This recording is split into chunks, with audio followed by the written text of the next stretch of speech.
Module में पूछना है, बताओ जरा।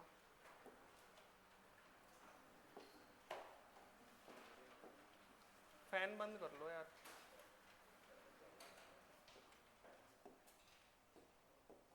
बताओ जरा।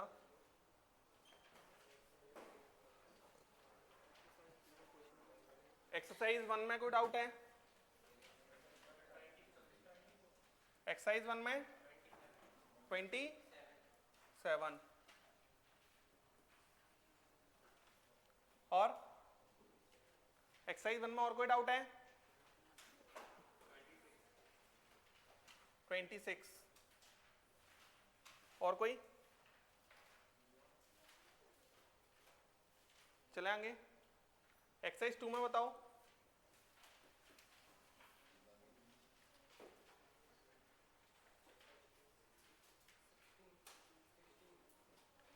और 16 और नहीं है। चलो एक्सरसाइज 3 में, एक्सरसाइज 3 सेक्शन ए में 4th और बाकी हो गए। एक्सरसाइज 3 सेक्शन बी में, सेक्शन बी में 15 और 16 हो गया। किस में? 5 हो गया। लाओ इतना करते हैं, मॉड्यूल 2।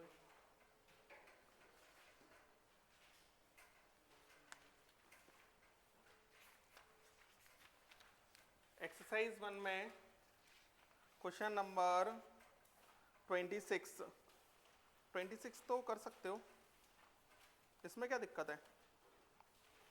बोअर्स एटम मतलब हाइड्रोजन एटम, ये तो बहुत आसान है।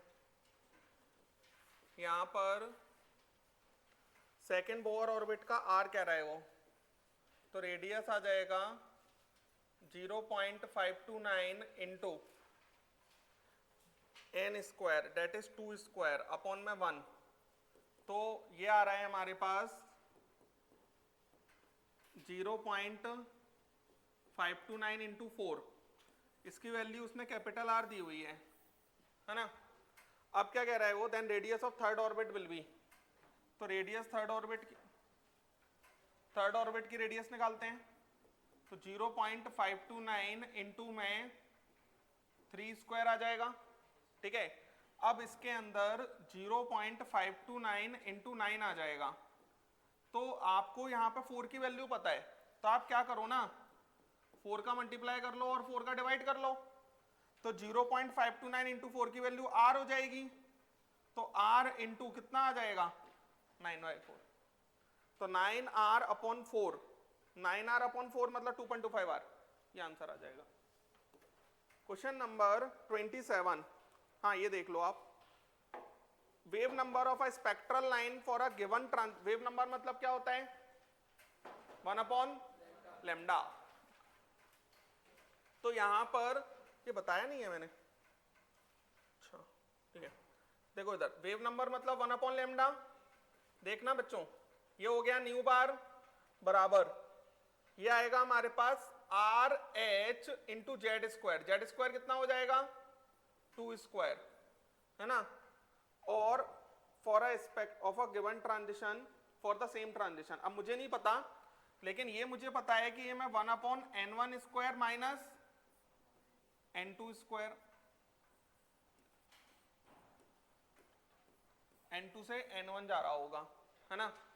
अब इसके अंदर then it's value for BE plus 3 for the same transition, तो न्यू बार बराबर, न्यू डैश बार लिख लेते हैं, न्यू डैश बार बराबर 1/λ डैश बराबर आर एच इंटू में ये आ जाएगा हमारे पास 4 का स्क्वायर। अब ये 4 का, ये आसान क्वेश्चन है, नहीं हुआ ये, हाँ होना चाहिए था। यहां पर ये सब वैल्यू सेम आएंगी, बस एक्स्ट्रा कितना आ जाएगा 4, तो यहां पर कितना आंसर आ जाएगा 4x।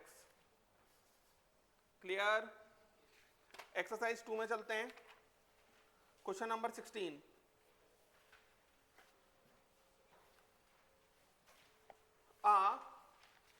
photon was absorbed by a hydrogen atom in its ground state and the electron was promoted to fifth orbit when the excited atom returns to its ground state. देखो एक ही atom है यहाँ, कितना है, एक ही atom है. अब वो ये कह रहा है कि एक ही एटम है तो एक्साइट करके n इक्वल टू 5 पे पहुंचा दिया था. n इक्वल टू 5 पे पहुंचाने के बाद में अब जो जब वो वापस आ रहा है तो एक ही इलेक्ट्रॉन है तो एक ही बार नीचे आएगा. डिफरेंट रास्ते तो नहीं मिल पाएंगे इसके लिए मेरे को. n इक्वल टू 2 और ये क्या हो जाएगा, n इक्वल टू 1. ठीक है ना. अब इसके अंदर वो ये कह रहा है एक ही इलेक्ट्रॉन है तो कोई भी एक रास्ता ले सकता है. उसने कहा एक तो मुझे मिल रहा है विजिबल रीजन में, तो विजिबल रीजन में कब मिलेगा, जब इलेक्ट्रॉन एक ऊपर गया होगा तो विजिबल रीजन से सीधे 5 से 2 गया होगा, तो एक और 2 से 1, बस यही एक ही रास्ता आ सकता है ना, क्योंकि एक ही इलेक्ट्रॉन है तो 2 से 1 आएगा. अरे समझ गए.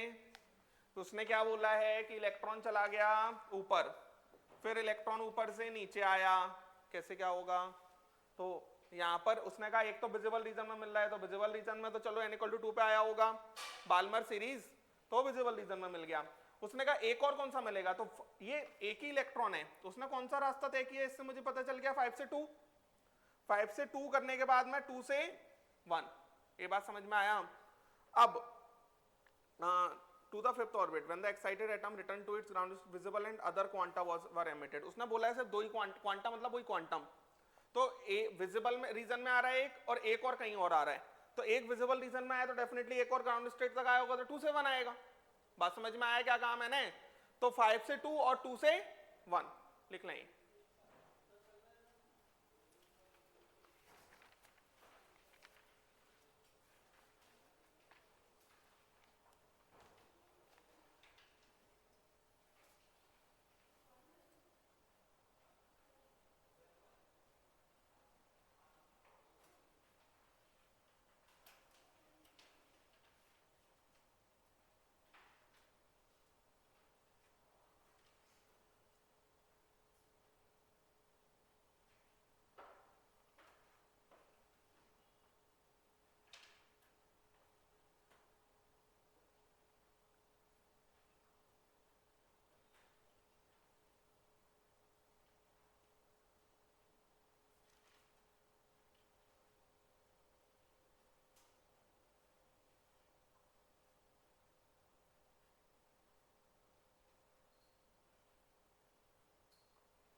चलेंगे.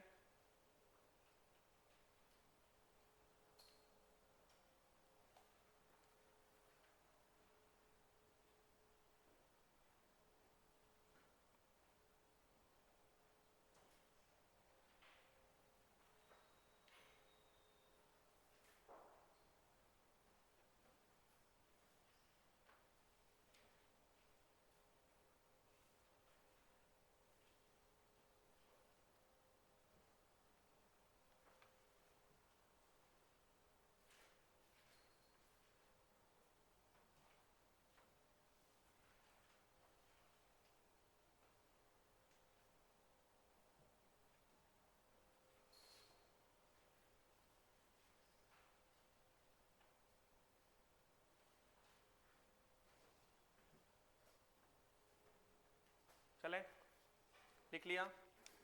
नेक्स्ट हटा दूं.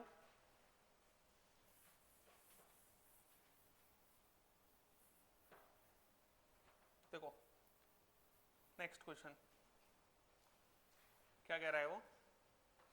एक्सरसाइज 3 सेक्शन ए का question number 4. The work function of silver. तो सिल्वर का वर्क फंक्शन का मतलब होता है ई नॉट. कितना है, 4.6 इलेक्ट्रॉन वोल्ट. सोडियम ये हमारे पास ई नॉट कितना है, 2.5 3 इलेक्ट्रॉन वोल्ट।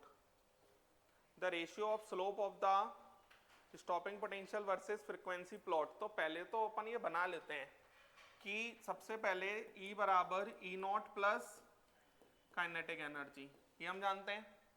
अब यहाँ पर एच न्यू बराबर, इसको तो E नॉट ही लिखे रहो, प्लस काइनेटिक एनर्जी, ठीक है। और हम लोगों ने सीख रखा है कि ये इलेक्ट्रॉन वोल्ट में है, हम मान लेते हैं कि ये भी इलेक्ट्रॉन वोल्ट में रहा होगा, है ना। फ्रीक्वेंसी, ये स्टॉपिंग पोटेंशियल का जब फॉर्मूला लिखा था तो काइनेटिक एनर्जी बराबर क्या लिखा था? जब हम यहाँ स्टॉपिंग पोटेंशियल लिखते थे तो काइनेटिक एनर्जी इक्वल टू कुछ लिखते थे ना पहले, क्या आता था ये?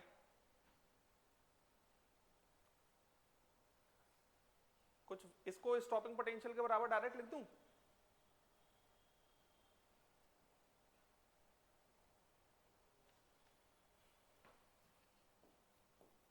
ये नहीं लिखा था मैंने, E into V S, E into V S.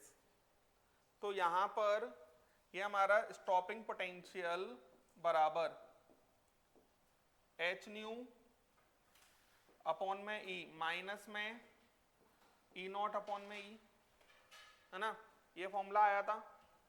अब यहां पर स्टॉपिंग पोटेंशियल वर्सेस फ्रीक्वेंसी के ग्राफ की बात कर रहा है वो, इसी की बात कर रहा है। Stopping potential, the ratio of slope of the stopping potential versus frequency plot, तो Vs वर्सेस फ्रीक्वेंसी, इसी की बात कर रहा है। तो Vs वर्सेस फ्रीक्वेंसी का ग्राफ अगर हम बनाएंगे तो ये तो h अपॉन ई आ रहा है, तो स्लोप कैसा आएगा? सेम ही आएगा। यहां पर the ratio of slope of stopping potential versus frequency plot for silver to that of sodium, तो मेरे को तो स्लोप h अपॉन ई दिखता है, और अगर h अपॉन ई स्लोप दिखता है तो स्लोप तो सेम ही आएगा, h की भी वैल्यू चेंज नहीं होनी और e की भी नहीं होनी। e चार्ज ऑफ इलेक्ट्रॉन है, बात समझ में आया ना क्या कहा मैंने? तो रेशियो 1 आ रहा होगा। आंसर क्या है? हाँ, समझ में आ गया ना, सिंपल सी बात है, लिख लें। और आप लोगों को काइनेटिक एनर्जी बराबर E इंटू वी एस, ये पता होना चाहिए।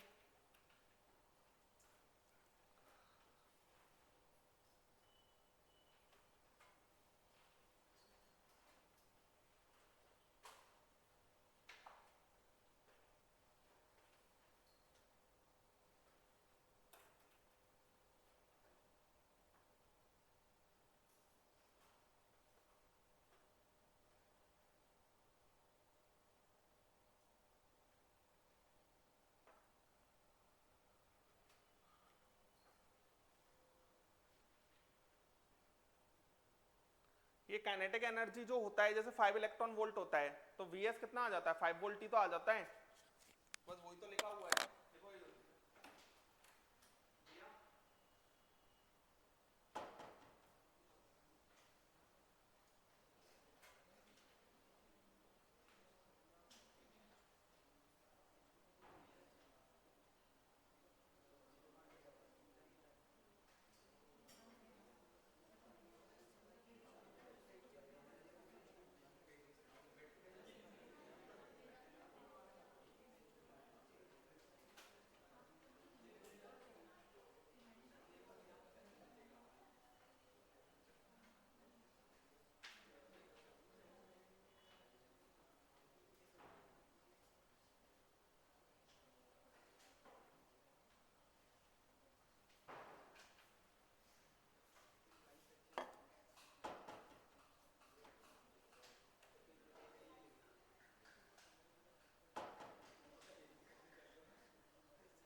इसमें बस काइनेटिक एनर्जी को E इंटू वी एस लिखना था, ठीक है ना।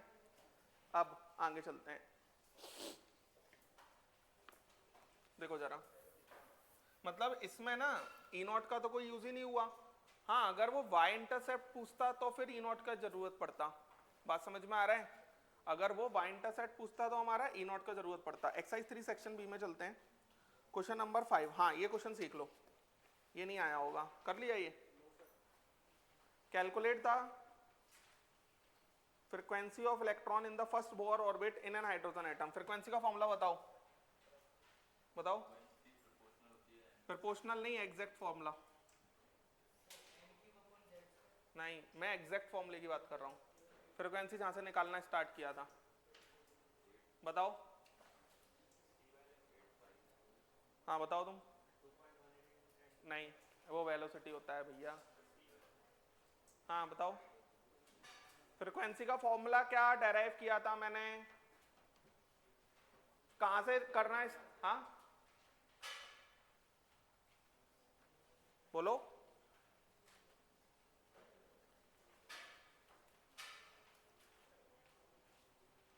मैंने, चलो फ्रीक्वेंसी की डेफिनेशन ही बता दो, फ्रीक्वेंसी ऑफ रेवोल्यूशन की।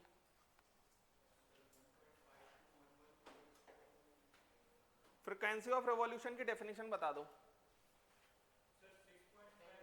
मैंने वैल्यू तो बताई नहीं थी। बहुत ज्यादा दिक्कत में हो तुम लोग, बेसिक चीजें ही नहीं पता तुम लोगों को। ये नहीं बताया था, v upon 2πr frequency of revolution, ये फॉर्मूला नहीं लिखा था मैंने, number of revolutions of an electron पर सेकेंड और पर यूनिट टाइम। बोलो। तो यहां पर अब वो क्या कह रहा है, frequency of electron first Bohr orbit in an hydrogen atom. तो यहाँ पे वेलोसिटी निकाल लो। वेलोसिटी अगर हम निकालेंगे तो ये हमारे पास 2.18 इंटू 10⁶ जेड अपॉन एन, तो 1/1 ही हो जाएगा, अपॉन में 2 इंटू पाई कितना हो जाएगा 3.14 इंटू रेडियस। अब रेडियस को भी, क्योंकि ये मीटर पर सेकंड होगा है ना, और रेडियस को भी आप मीटर में निकाल लो तभी फ्रीक्वेंसी आएगा। तो ये हमारा 0.529 into n square upon Z. अभी एंगस्ट्रॉम में आएगा तो 1 एंगस्ट्रॉम इक्वल टू कितना होता है 10⁻⁻10 मीटर, ये आ जाएगा। अब इसके अंदर 2.18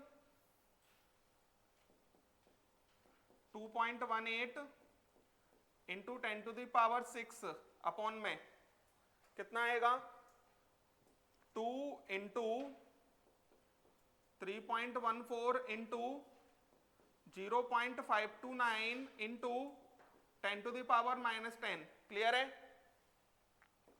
तो यहां पर ये ऊपर चला गया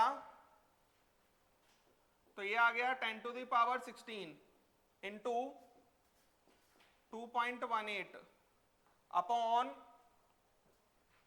2 इंटू 3.14 इंटू 0.529। तो बच्चों ये हमारे पास 1.09 आ जाएगा। थोड़ा बताओ ये कैलकुलेट करके कितना क्या आ रहा है।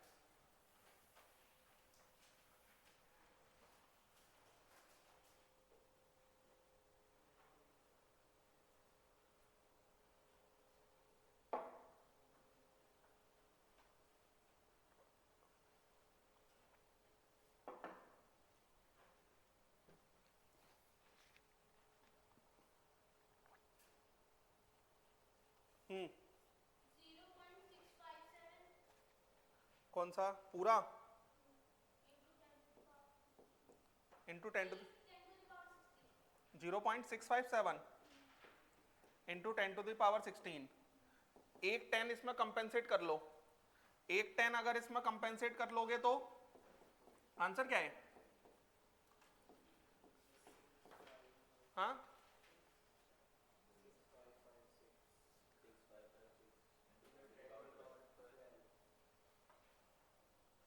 ये 0.657 ही आ रहा है।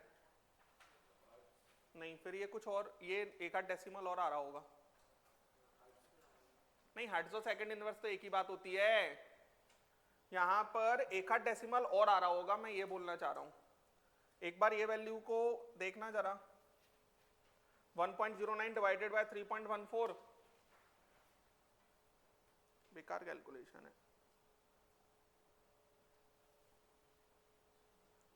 09 डिवाइड बाय 3.14 डिवाइड बाय 0.529, 0.656 ही आ रहा है। आंसर क्या दे रहा है? ये 10 टू द पावर 15 आएगा ना यहाँ। हाँ तो सही तो है, 3 डेसिमल और ले लो, तो 3 डेसिमल और ले लोगे तो ये 657 6000 कुछ आ रहा है ना, इंटू 10 टू द पावर 12, सही है। अरे समझ गए ना, तो ये वैल्यू हमारी इतनी आ रही है, उसे चेंज कर सकते हैं ना, लिख लें। ये अच्छा क्वेश्चन है। मैंने फ्रीक्वेंसी डायरेक्ट निकलवाया नहीं है, आपको इस तरीके से निकालना पड़ेगा। क्लियर है ये बात? लिख ले।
चले, लिख पाए?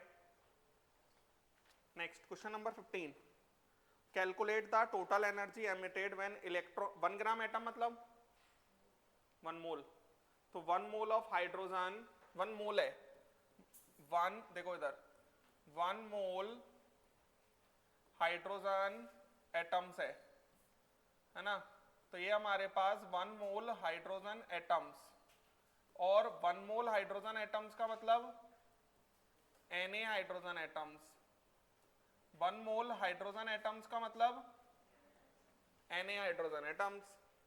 तो Na हाइड्रोजन एटम्स हैं, undergo transition giving the spectral line of lowest energy in the visible region of its atomic spectrum.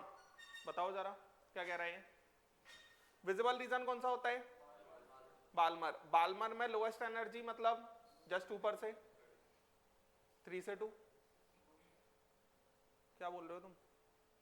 Lowest energy मतलब 3 से 2 आ रहा है। अब तो बाल्मर में लोएस्ट एनर्जी 3 से 2, अब ये हमारा 3 से 2 आएगा तो इसका एनर्जी डिफरेंस निकाल सकते हैं। ये तो डायरेक्ट ही निकाल लो, इसमें फॉर्मूला लगाने की भी जरूरत नहीं है। वेवलेंथ पूछता तो रिडवर्क फॉर्मूला लगाता, फ्रीक्वेंसी पूछता तो रिडवर्क से वेवलेंथ निकालता, सी बराबर न्यू लैम्डा करता। ये समझ में आता है? जैसे मेरे से न्यू मैक्स ऑफ लाइमन पूछे तो मैं लैम्डा मिनिमम ऑफ लाइमन निकाल दूंगा, और सी बराबर न्यू लैम्डा से जो फ्रीक्वेंसी आएगा वो किसका आएगा? मैक्स आ जाएगा। वेवलेंथ और फ्रीक्वेंसी उल्टे चलते हैं, वेवलेंथ को निकालना जानते हैं, फ्रीक्वेंसी को निकालना डायरेक्ट नहीं जानते ट्रांजिशन में, ये बात याद रखें। वेवलेंथ निकाल के क्या लिखेंगे हम? सी बराबर न्यू लैम्डा। क्या लिखेंगे? बोलो यहां पर, बताओ जरा, ये हमारे पास कितना है? माइनस का 1.51, यहां पर 4, तो ऊपर से नीचे आएगा तो करस्पॉन्डिंग एनर्जी का फोटोन निकलेगा। ये जो फोटोन निकलेगा इसमें higher energy minus lower energy, ऐसा लिख दो, higher energy minus lower energy. ये कितना आ रहा है? 1.89 इलेक्ट्रॉन वोल्ट, यही आएगा। तो इतनी एनर्जी निकल गई, तो एक इलेक्ट्रॉन के ट्रांजिशन के कारण 1.89 निकली है ना। इनटू में इलेक्ट्रॉन वोल्ट को 1.6 into 10 to the power -19 joule into कितने ट्रांजिशन हो रहे होंगे ऐसे? Na, बात समझ में आया? 1 मोल मतलब Na, तो यहां पर 1.89 इंटू 1.6 इंटू 10⁻⁻19 इंटू 6.022 इंटू 10⁻23। ये बताओ जरा कितना आ रहा है? 1.89 into 1.6 into 6.022 into 10⁻4 joule. Answer किस में दे रहा है? ये वैल्यू बताना जरा कितनी आ रही है।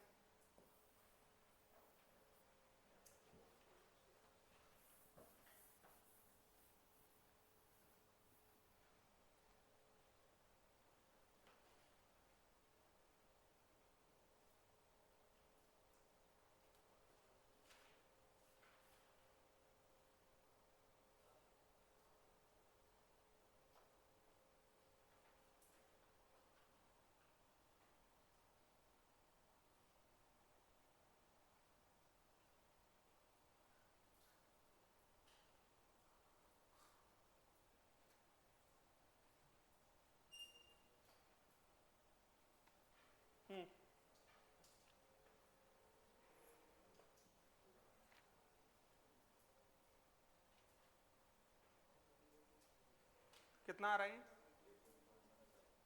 किलो जूल आ रहा है क्या? आंसर किस में दिया है? आंसर चेक करो। जूल में दिया है, तो ये वैल्यू कितनी आ रही है? 18.25 इंटू 10⁻4 जूल। आंसर यही है। हाँ, तो 1.825 इंटू 10⁻5 जूल लिख ले।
क्वेश्चन नंबर 16, हाँ ये नहीं आया होगा।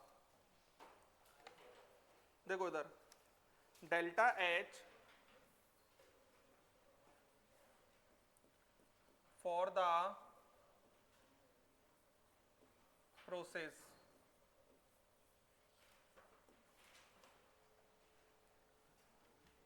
Li gas gives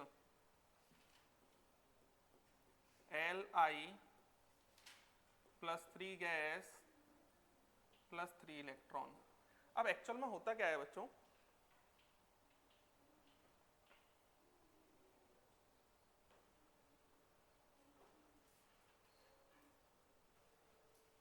देखो जैसे लिथियम अगर एक इलेक्ट्रॉन निकाल देगा तो Li positive gas plus electron, ठीक है। तो पहला इलेक्ट्रॉन निकालने को कहा जाता है आयोनाइजेशन एनर्जी 1। बात समझ में आया? पहला इलेक्ट्रॉन निकालने को क्या कहा जाता है? Ionisation energy 1। उसके बाद Li positive gas gives Li +2 gas plus electron. दूसरे इलेक्ट्रॉन निकालने को क्या कहा जाता है? Ionisation energy 2। बात समझ में आ रहा है? और Li +2 gas gives Li +3 gas plus electron. इसको क्या कहा जाएगा? आयोनाइजेशन एनर्जी 3, ठीक है। अब यहां पर मैं कौन सी आयोनाइजेशन एनर्जी पे बोहर्स मॉडल लगा सकता हूं? पहली वाली पे, तीसरी पे Li +2 पे बोहर्स मॉडल लग जाएगा तो इसकी आयोनाइजेशन एनर्जी निकल जाएगी। क्या आएगी? -13.6 इंटू Z² इसे प्लस कर दो, ये तो जानते हैं ना। ये कितनी आ जाएगी? प्लस का 122.4 इलेक्ट्रॉन वोल्ट। तो ये वैल्यू निकल के आ गई 122.4 इलेक्ट्रॉन वोल्ट। अब उसने कौन सी दी हुई है? उसने 1 दी हुई है, कितनी? 520। अब यहां पर एक दिक्कत और है, लेकिन क्या दिक्कत है? ये 122.4 किस में आई है? इलेक्ट्रॉन वोल्ट में। वो सारी वैल्यूज किस में निकालनी पड़ेगी इसको भी? किलो जूल पर मोल में। तो यहां पर देखो जरा, 122.4 इंटू 1.6 इंटू 10⁻⁻⁹ इंटू 6.022 इंटू 10⁻23, है ना। और ये वैल्यू क्योंकि किलो जूल में चाहिए तो यहां पर ये हमारा 122.4 इंटू 1.6 इंटू 6.022 इंटू 10⁻⁴ ये जूल आया है। इसको डिवाइड बाय 1000 कर दो, ये क्या आ जाएगा? Kilo joule. ये वैल्यू बताओ जरा कितनी आ रही है, बताओ जरा ये वैल्यू। ये समझ में आ गया ना सभी को? अभी तक 1 2 3 डिफाइन क्यों नहीं कर रहा था? क्योंकि एक ही आयोनाइजेशन एनर्जी की बात होती थी। अब क्वेश्चन में 3 इलेक्ट्रॉन निकल रहे हैं तो इस तरीके से निकल रहे होंगे।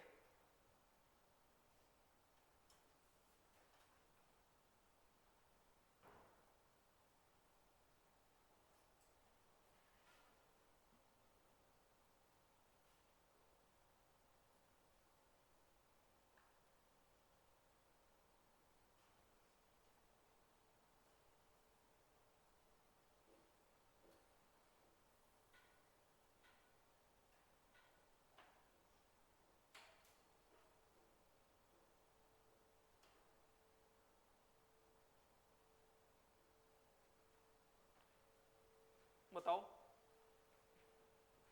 ये समझ में आ गया ना आपको कि कैसे मैंने चेंज किया है?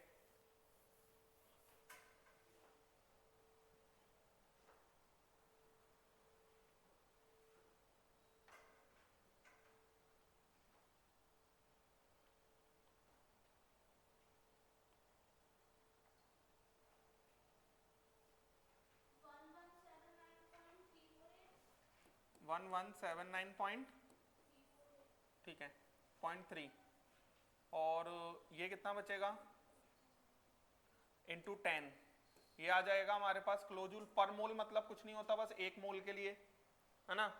ये वैल्यू कितनी आ रही है 11793, समझ में आया, किलोजूल। अब एक बात समझो यहां 19,800, ठीक है, ठीक ठीक। जैसे यहां पर टोटल इसने दिया है, इसका डेल्टा, एक्चुअल में इसको आयनाइजेशन एनर्जी 1 लिख सकते हैं, या फिर डेल्टा एच आयोनाइजेशन एनर्जी 1 लिख सकते हैं, एक ही बात है, अभी के लिए आप इतना समझ लो। समझ में आ रहा है, डेल्टा एच कुछ नहीं होता, कोई चेंज इन एनर्जी कोई डेल्टा एच कहा जाता है।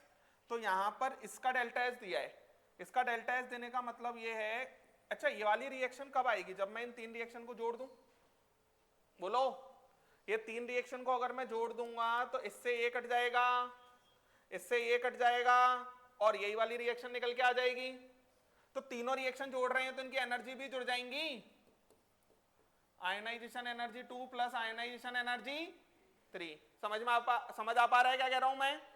तो ionisation energy 1 plus ionisation energy 2 plus ionisation energy 3, इसकी वैल्यू कितनी दी हुई है 19,800। तो यहां पर ये हमारा आयोनाइजेशन एनर्जी 1 कितना है 520, अरे यही है, प्लस आयोनाइजेशन एनर्जी 2 नहीं पता, प्लस आयोनाइजेशन एनर्जी 3 हमारे पास कितना आ रहा है 11793। एक बार आंसर चेक करो 19,800, एक बार आंसर चेक कर लो। आयोनाइजेशन एनर्जी 3 कितनी आ रही है 117, यही आ रही होगी किलोजूल पर मोल, और आयोनाइजेशन एनर्जी यही क्या कहते हैं 2 भी यही आएगा, लिख लें। अच्छा क्वेश्चन है ये, बहुत अच्छा क्वेश्चन है, समझ में आ रहा है ना। नेट 3 रिएक्शन को जोड़ के ये आपको नहीं आएगा, कोई दिक्कत नहीं है, लेकिन मेरे सिखाने के बाद घर पे एक बार करने के बाद फिर आ जाएगा, क्लियर है ना। तीनों, पहला इलेक्ट्रॉन निकला आयनाइजेशन एनर्जी 1, दूसरा इलेक्ट्रॉन निकला आयनाइजेशन एनर्जी 2, तीसरा इलेक्ट्रॉन निकला आयनाइजेशन एनर्जी 3, क्लियर है।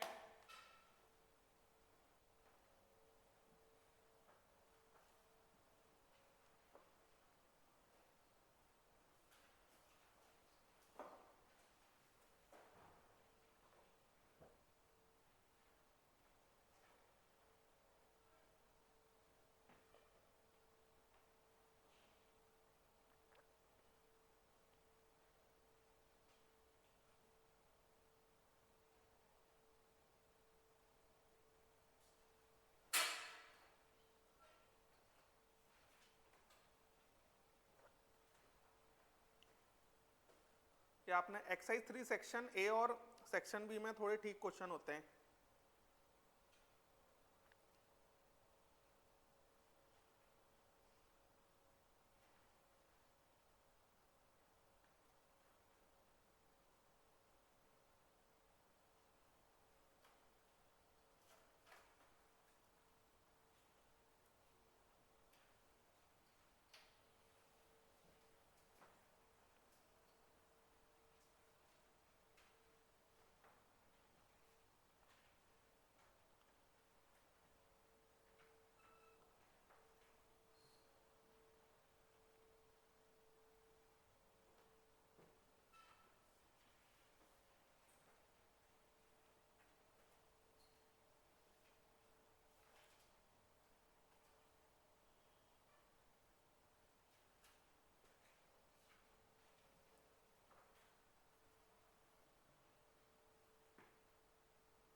चले आएंगे, समझ गए ये बात ना, कि पहला इलेक्ट्रॉन निकल, ये समझ में आता है, इलेक्ट्रॉन निकलने पे पॉजिटिव चार्ज आता है, ये तो सबको पता होगा।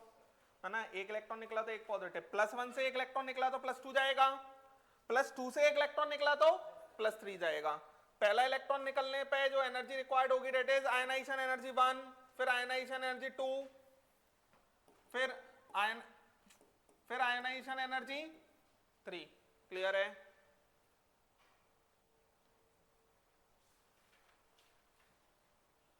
चले आगे, लिख लिया, हटाऊं?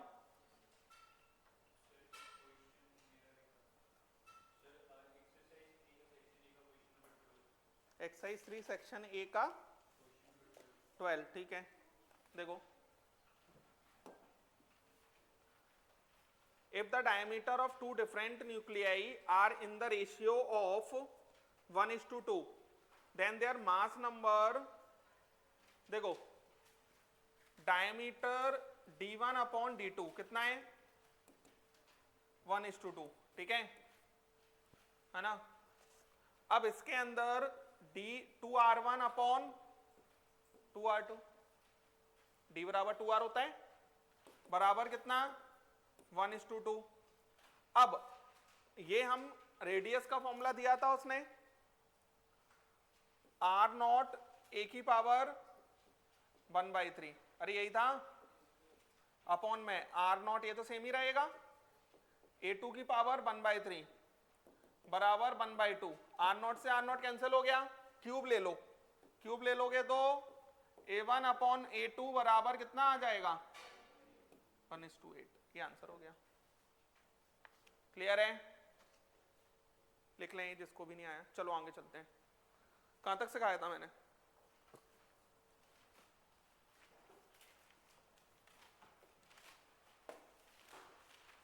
डी ब्रोगली सिखा दिया था पूरा ना, ठीक है। नेक्स्ट, तो डी ब्रोगली ने क्या कहा, माइक्रोस्कोपिक मूविंग पार्टिकल्स का डुअल नेचर होता है। कौन सा नेचर? Dual nature, as a particle and as a wave, है ना। और वेवलेंथ निकालने का फॉर्मूला भी दिया था, लैम्डा बराबर h/mv। दूसरा फॉर्मूला क्या दिया था, 2πr बराबर n लैम्डा। तीसरा फॉर्मूला क्या आया था 2mke, और 2mke की जगह 2mqb भी लिख सकते हैं, और इलेक्ट्रॉन का रख देंगे तो लैम्डा इन एंगस्ट्रॉम बराबर √150/v। चलें, क्लियर? देखो जरा, चलो नेक्स्ट,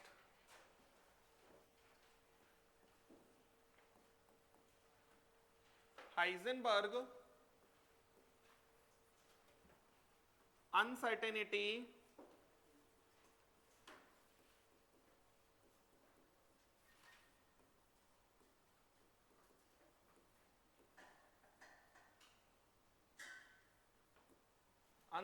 प्रिंसिपल, अनसर्टेनिटी प्रिंसिपल लिखो। हाइजेनबर्ग अनसर्टेनिटी प्रिंसिपल, क्या कहा इसने? बोहर्स मॉडल ना तो डी ब्रोगली के अकॉर्डिंग था, उसने इलेक्ट्रॉन के वेव नेचर का तो कोई बात किया ही नहीं था, ना हाइजेनबर्ग के अकॉर्डिंग था। हाइजेनबर्ग ने क्या कहा था, लिखो, it is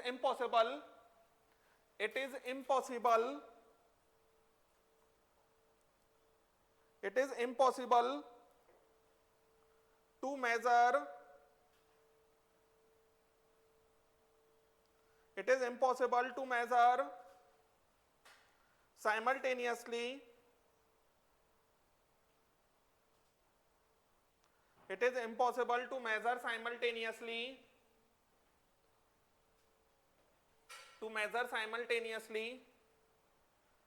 the exact position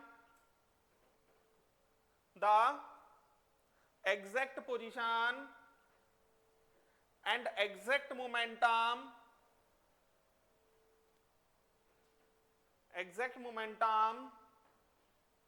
of a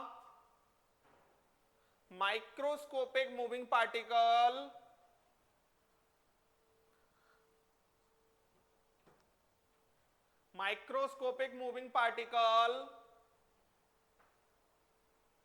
as small as electron,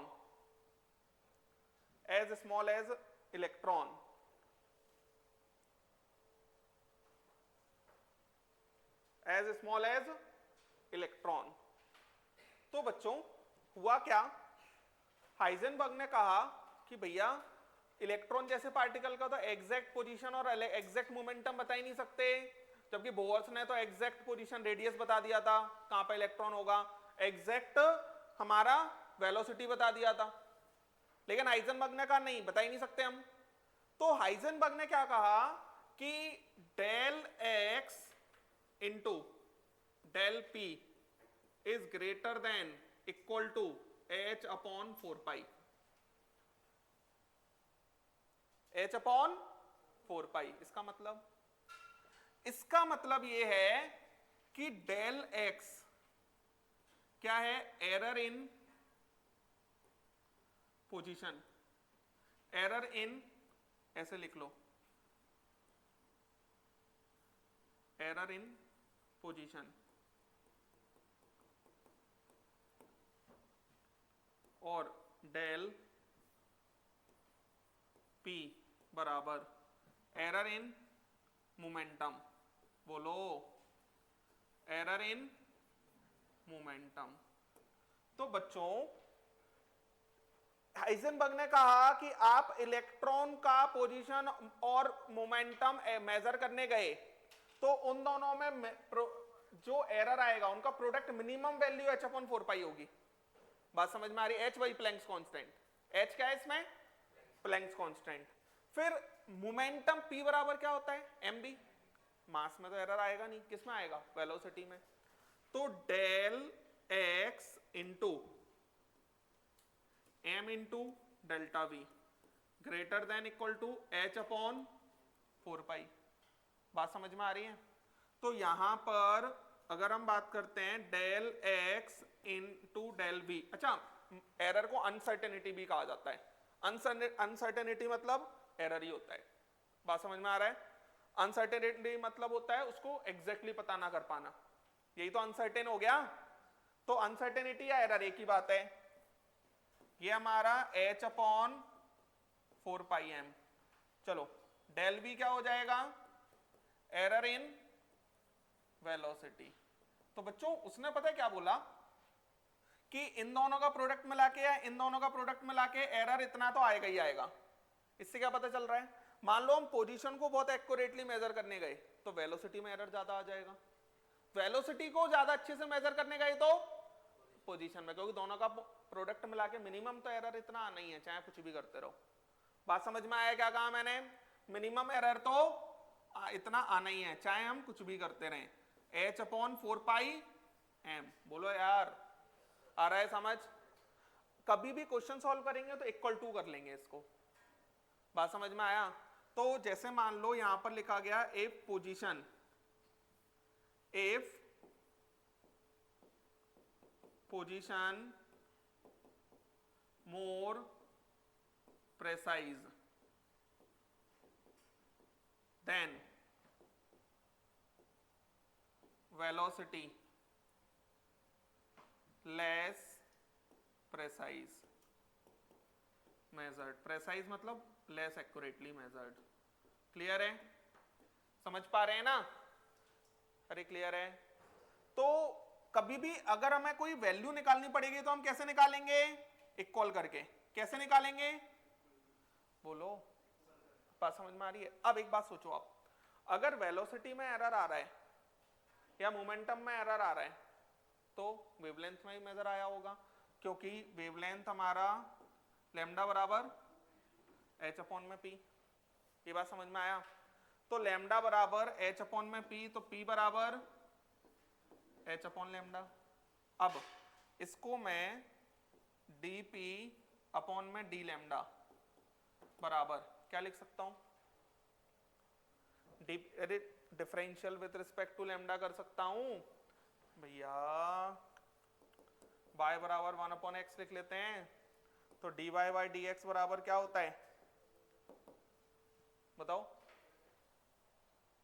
dy by dx क्या हो जाता है? हाँ,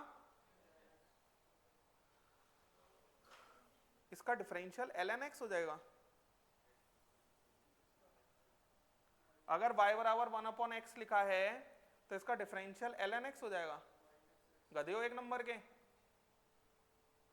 हाँ बताओ, 1 हो जाएगा क्या, x टू दी पावर, बस समझ गया मैं। तुम लोगों के साथ दिक्कत है, पढ़ते कम हो। पढ़ते क्या, घर पे कॉपी नहीं खुल रही है। dy बाई डी एक्स कितना होगा ये, हाँ हाँ, तो ये बोलने में कष्ट हो रहा है तुमको। ये हमारा x की पावर -1 है, डिफरेंशियल कैसे होता है, ये वैल्यू आगे आ जाती है, एक माइनस बढ़ जाता है, तो ये कितना हो जाता है, माइनस का 1 अपॉन एक्स स्क्वायर। ये नहीं होता differential, y equal to 1 upon x का dy by d x minus का 1 अपॉन एक्स स्क्वायर। तुमको ये नहीं आता, तुम क्या पढ़ाई कर रहे हो, डबरा से आते हो बैग टांग के, हाँ।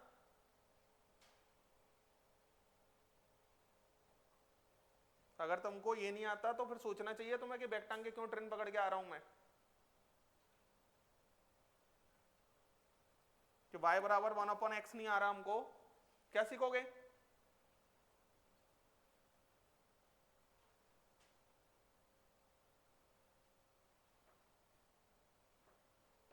तो अगर y बराबर 1 अपॉन एक्स है, h तो कांस्टेंट होता है, तो dp अपॉन डी लैम्डा कितना हो जाएगा,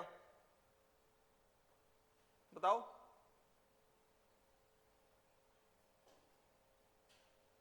अगर y बराबर 3 अपॉन एक्स लिखा है तो इसका डिफरेंशियल क्या होगा, हाँ -3 अपॉन, तो यहां पर dp upon D lambda minus का h अपॉन लैम्डा स्क्वायर नहीं होगा, यहाँ पे x की जगह लैम्डा है, y की जगह dp है, बोलो। तो यहां पर माइनस का h अपॉन लैम्डा स्क्वायर में सिर्फ मैं h अपॉन लैम्डा स्क्वायर लिख रहा हूं, और h अपॉन लैम्डा स्क्वायर में सिर्फ कंसिडर पॉजिटिव साइन। कौन सा साइन कंसिडर करना है, पॉजिटिव साइन। अब dp का मतलब हम इसे अगर स्मॉल चेंज में लिखें तो delta p upon delta lambda बराबर क्या लिख सकता हूं, h अपॉन लैम्डा स्क्वायर, और डेल्टा p बराबर h upon lambda square into delta lambda. तो मैं इस फॉर्मूले में ये हटा दूं, तो मैं इस फॉर्मूले में क्या लिख सकता हूं, del x into del p की जगह क्या आ जाएगा, into del lambda greater than equal to h upon, है ना।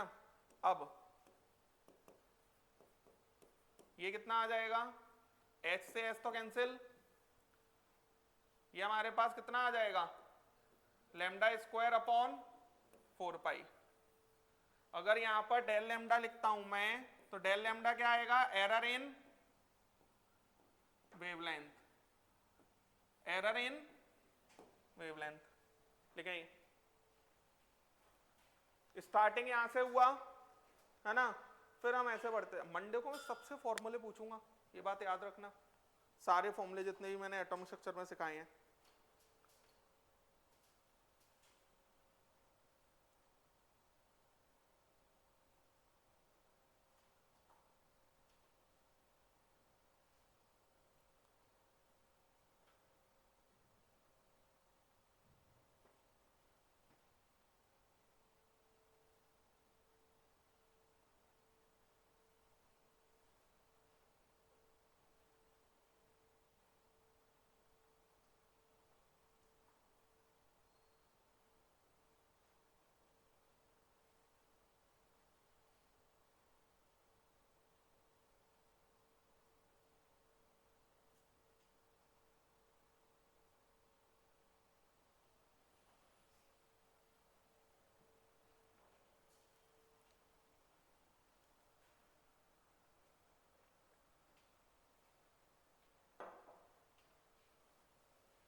डेल्टा का मतलब क्या है?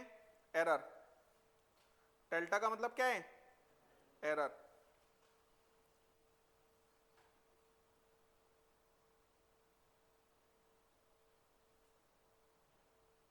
और अगर कभी भी एग्जैक्ट वैल्यू निकालने की बात आएगी तो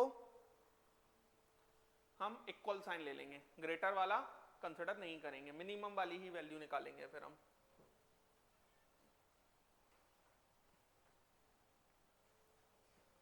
कुल मिलाकर अनसर्टेनिटी को डेल्टा के फॉर्म में लिखा गया है।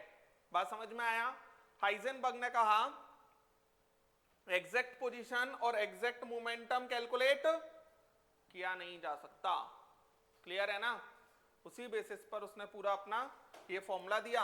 अब जब अनसर्टेनिटी मोमेंटम में आया तो वेवलेंथ में भी आएगा, तो वेवलेंथ का अनसर्टेनिटी मैंने थोड़ा डिफरेंशियल करके निकाल दिया। इतना तो डिफरेंशियल आप लोग फिजिक्स में रोज यूज करते होगे, काइनेमेटिक्स में कैसे करते हो भगवान जानता है ना? और ये यहां पर ये समझ में आ गया ना? ऐसी चीजें तो मेरे को बहुत दिक्कत दे देती हैं कि अगर आपको y बराबर 1/x का डिफरेंशियल ln x का डिफरेंशियल 1/x होता है, e की पावर 2x का डिफरेंशियल क्या होगा? हाँ 2 क्या? फिर से बोलो, सुनाई थोड़ी देता है मेरे को इतना इतना। 2 e की पावर 2x का पूछा है मैंने।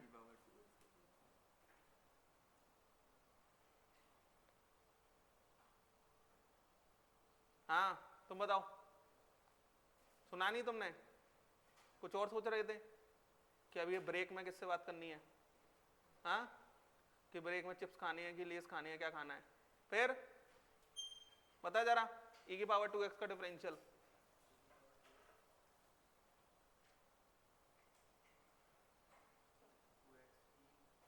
हाँ तुम बताओ, e की पावर 2x का तुम तक आने तक ये तो e की पावर 2x e की पावर 4x थोड़ी बन जाएगा ऑटोमेटिक। हाँ बताओ क्यों? तुम बताओ, e की पावर 2x का e की पावर 2x रहेगा, e की पावर का सेम रहता है। अच्छा तो e की पावर 2x का डिफरेंशियल करूं चाहे e की पावर 4x का डिफरेंशियल करूं एक ही बात है सर, कोई टेंशन ही नहीं है। नहीं हाँ e की पावर का सेम रहता है। ये तुम जो बोल रहे हो ना, इससे -1 मिलता है। हाँ बताओ क्या? वो तो सही है, आगे तो बताओ यही रहेगा तुम्हारे अकॉर्डिंग, e की पावर 2x का डिफरेंशियल e की पावर 2x ही रहेगा। क्यों? बैग लेके आते हो ट्रेन में पढ़ भी लिया करो। हाँ खोलते ही नहीं होगे बैग ट्रेन में, तो बढ़िया बाहर देखेंगे बारिश हो रही है। हाँ मौसम अच्छा चल रहा है आजकल, ग्वालियर में इतनी बारिश कभी हुई भी नहीं है। आज न्यूज़पेपर में आया था 90 ईयर्स का रिकॉर्ड टूटा है, तो मैंने तो पहले ये सोचा ये 90 साल पहले आदमी किसको पकड़ा होगा इनने, और उसको ये कैसे पता होगा कि इतनी बारिश हुई है? हाँ क्यों? इतनी बारिश हो रही है वो देखते होगा ट्रेन में तुम? फिर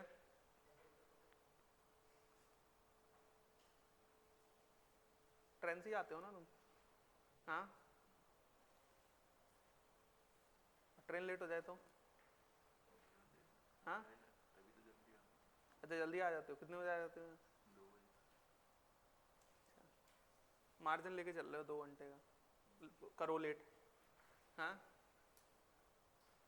सर्दियों में तो बहुत दिक्कत आएगी, लेकिन फिर क्या सोचा है? तो पढ़ाई तो करो, रूम बूम तो सब आ जाता है। e की पावर 2x का डिफरेंशियल तो बताओ। चलो e की पावर x स्क्वायर का बता दो। हाँ बताओ जरा, कोई भी बता दो, चलो e की पावर x स्क्वायर का बता दो। हाँ करना थोड़ी पड़ेगा, कर क्या रहे हो बताओ? 2x e की पावर 2x कर दिया तुमने खेल। हाँ सेम ही रहता है। अच्छा,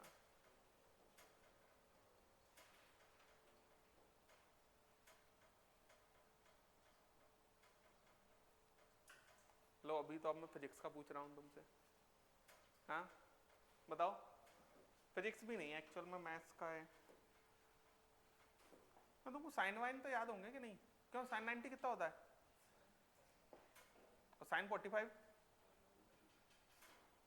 अच्छा, कौन से सेगमेंट उसमें क्या कहते हैं उसको?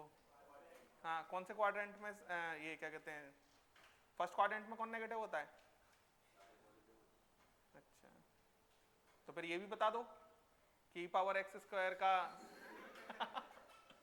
हाँ बताओ।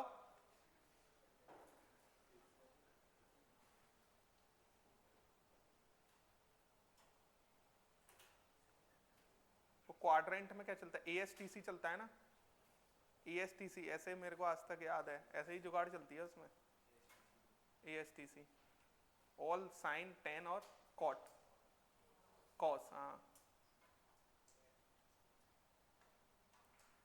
e की पावर x का डिफरेंशियल e की पावर x ही होता है, बिल्कुल सही है, इसमें तो कोई तकलीफ ही नहीं है।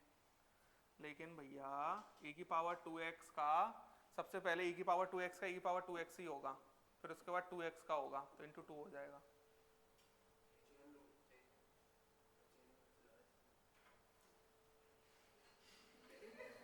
मैं इतनी देर से पूछ रहा था तो मुझे तो पता है ना, इसलिए तो मैं पूछ रहा हूं तुमसे। अरे तो तुम्हें ये नहीं पता कि इसमें चेन रूल लगाना होता है? e की पावर x स्क्वायर का e की power x square into 2x। क्या बोल रहे हो तुम? केमिस्ट्री में एकदम से याद नहीं रहता। अगला अगला पीरियड किसका है? तो सर फिजिक्स तो सर आज घर पे छोड़ के आए हैं फिजिक्स का दिमाग घर पे छोड़ के आए हैं ऐसा? हाँ बताओ। ये तो यार क्या सीख लिया तुमने अभी फिजिक्स में? काइनेमेटिक्स। तो काइनेमेटिक्स में तो बहुत क्वेश्चन यूज होते हैं, ये सब एक्सेलरेशन dv अपॉन dt, ये सब तो बहुत यूज होता है। तो डिफरेंशियल यूज नहीं करते तुम? अरे तुम ये छोड़ो, ये तो चेन रूल लगा रहे हो, इसमें कौन सा चेन रूल था? ये तो कोई चेन रूल नहीं था, ये नहीं बता पा रहे। ये तो नहीं है ना चेन रूल, फिर इसमें कौन सा रूल है तुम्हारी लैंग्वेज में जो मेरी लैंग्वेज में समझ में नहीं आ रहा तुमको? या फिर सर आज फिजिक्स एब्सेंट है? हाँ देखो इधर, समझ गए बात को? तो अनसर्टेनिटी का मतलब क्या हो गया कि एग्जैक्ट मेजरमेंट नहीं कर पाएंगे। क्लियर है? एग्जैक्ट मेजरमेंट नहीं कर पाएंगे। क्वेश्चन लिखो। क्या फॉर्मूला? एक ये फॉर्मूला रहा, एक ये फॉर्मूला रहा और एक ये फॉर्मूला रहा। तीन फॉर्मूले हैं, तीन फॉर्मूले हैं भैया, एक ये और एक ये, है ना?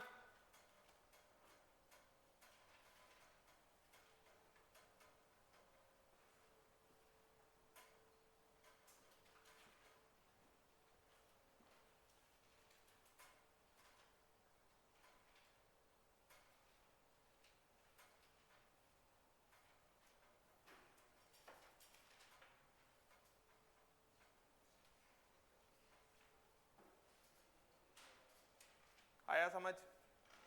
क्या हाइजेनबर्ग है ना, 1/x का डिफरेंशियल तो अब तुम अपने घर जाके देखते रहना, जिस दिन फिजिक्स की क्लास हो उस दिन पूछ लूंगा, तब आ जाएगा।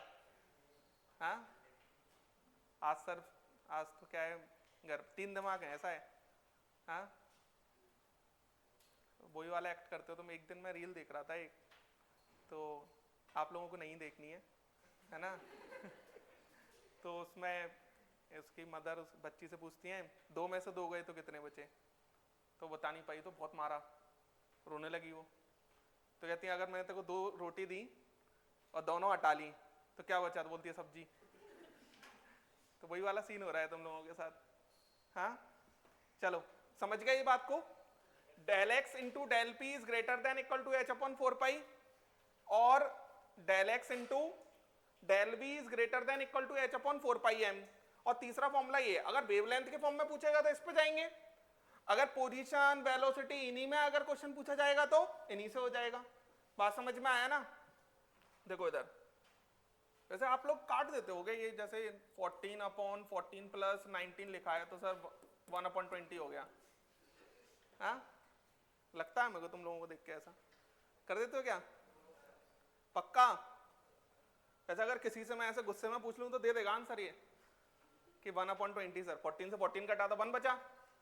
हाँ और 1/1 प्लस 19 कितना हो गया? 1/20 हो गया। नहीं, मेरे को तो बहुत डर लगता है। मैं ना मल्टी में रहता हूँ तो बच्चे घूमते फिरते रहते हैं, तो मैं उनसे कभी क्वेश्चन इसलिए नहीं पूछता, मेरे को लगता है फिर मैं इस पर चिल्लाऊंगा कि मतलब तुम क्या पढ़ रहे हो ऐसा। अब मल्टियों के बच्चे वैसे ही थोड़े उर्मी टाइप होते हैं, मैं कुछ उनसे बोलता भी नहीं हूँ, लेकिन मुझे लगता है वो तो कह रही है निपटा ही देंगे कि 14/14 सर ये तो निपटा दो, है ना? ऐसे कट जाता नहीं है। हाँ कि जैसे 4/4 प्लस ए लिखा है, क्या कर सकते हैं इसको? क्या 1/1 प्लस ए?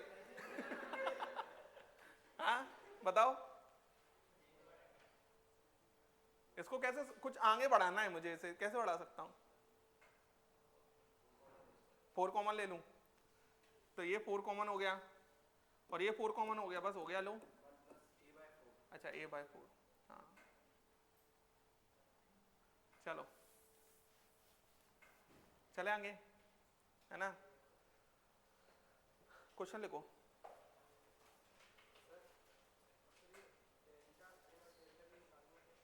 क्या अनसर्टेनिटी? ये तो क्वेश्चन में दिया जाएगा ना। क्वेश्चन लिखो, मैं करा रहा हूं। If uncertainty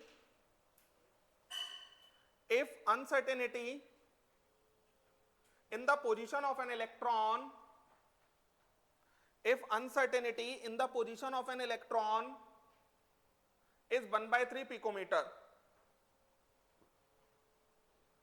1/3 picometer, what is the uncertainty in velocity? What is the uncertainty in velocity? In velocity बनाओ। इलेक्ट्रॉन की अनसर्टेनिटी दी हुई है, किसकी निकालनी है?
ये तो आसान है।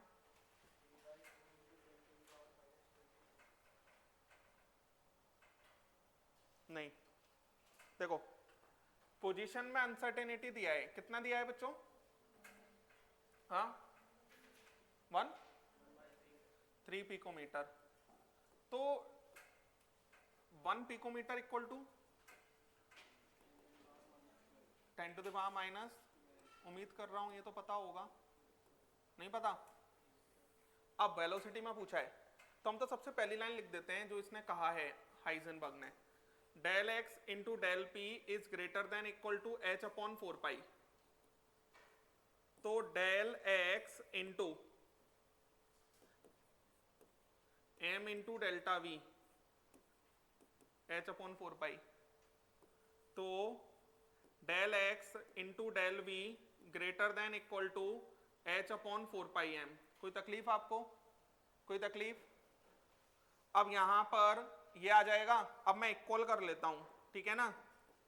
Del v greater than equal to h/4πm, sorry इसको क्या लिख लेंगे, इक्वल। अब डेल वी बराबर ये हो गया 6.63 10 to the power minus 34 upon में 4 इंटू 22/7 इंटू मास किसका है, इलेक्ट्रॉन। तो ये तो याद ही होगा, मैं पूछ नहीं रहा हूं, पता है मुझे, पता होगा तुम लोगों को, मान लेता हूं, है ना। 10 to the power minus 31 into del x, del x कितना हो जाएगा 1/3 into 10 to the power minus 12, करो जरा solve. Delta v equal to ये 10 टू द पावर माइनस 43 आ गया, और ऊपर चला जाएगा तो 10 टू द पावर 9 बचेगा, बोलो। और ये हमारे पास 3 ऊपर जाएगा, बोलते ही नहीं है, ये हमारा 3 इंटू 7 इंटू 6.63 अपॉन में बोलो 4 इंटू 22 इंटू 9.1, थोड़ा बता दो ये कितना आ रहा है।